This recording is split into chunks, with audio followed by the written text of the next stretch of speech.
Noman Memon India سے، ہمارے بڑے بھائی نے 3 بار لکھ کر طلاق کا میسج بھیج دیا، اس بارے میں تفصیل بتائیے۔ معلوم کرنے پر پتہ چلا کہ ہو جاتی ہے مگر کوئی حوالہ یا تفصیل نہیں، رہنمائی فرمائیے۔ اگر ہو جاتی ہے تو آگے کا پورا پروسیس بتا دیجیے۔ ہو جاتی ہے بھائی، اس میں حوالے کی کیا بات ہے؟ انسان جیسے زبان سے الفاظ بولتا ہے تو لکھ کے بھی بولتا ہے،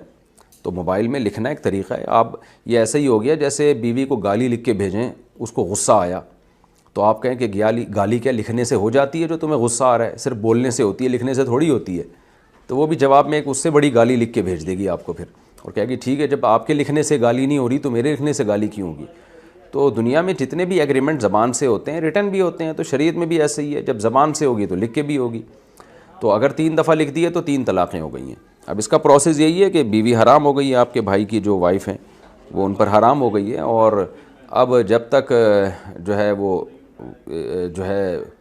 یعنی وہ 3 مینسز ان کے پورے نہیں ہو جاتے، وہ کہیں اور شادی نہیں کر سکتی۔ کہیں اور شادی کریں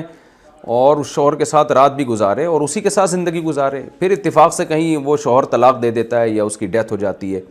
تو عدت گزر جائے گی، اس کے بعد جہاں چاہے نکاح کریں، پھر پہلے شوہر سے بھی کر سکتی ہیں، کہیں اور بھی کر سکتی ہیں۔ باقاعدہ ایگریمنٹ کر کے حلالہ کرنا 3 طلاقوں کے بعد، اس شرط کے ساتھ ایگریمنٹ ہو کہ بھئی آپ مجھ سے شادی کرو اور ہم بستری کے بعد مجھے طلاق دے دینا، تو یہ میاں بیوی میں اگر ایسا معاہدہ ہو جائے تو یہ حلالہ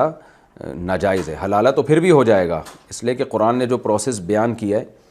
کہ 3 طلاقوں کے بعد عورت اپنے شوہر کے پاس جب تک نہیں جا سکتی جب تک کسی اور مرد سے نکاح نہ کر لے، تو نکاح جب ہو جائے گا اور مرد ہم بستری کر کے طلاق دے دے گا تو عدت کے بعد جا تو سکتی ہے، لیکن یہ عمل بڑا لعنتی ہے، حدیث میں اس پہ لعنت ہے۔ یعنی اگر ایگریمنٹ کر کے نکاح ہو تو ایگریمنٹ کیے بغیر اگر نکاح ہوتا ہے تو پھر تو جائز ہے، اس میں اس کے ناجائز ہونے کی کوئی دلیل نہیں ہے، تو رہے اسی شوہر کے پاس، دوسرے شوہر کے پاس، اسی کے ساتھ زندگی گزارے۔ اور اگر وہ طلاق دے دیتا ہے یا یہ طلاق مانگ لیتی ہے کسی بیس پہ اور وہ چھوڑ دیتا ہے اس کو، تو جہاں چاہے نکاح کرے عدت کے بعد، پہلے والے سے بھی کہیں اور بھی، جیسے کہ کئی بار اس کی تفصیل بیان کی جا چکی ہے۔ لیکن ابھی جو آپ کا سوال ہے وہ یہی ہے کہ 3 دفعہ میسج پہ لکھنے سے طلاق ہوتی ہے کہ نہیں ہوتی، تو اس کا جواب یہ کہ ہو جاتی ہے، تینوں طلاقیں ہو گئی کیونکہ 3 لکھی ہیں۔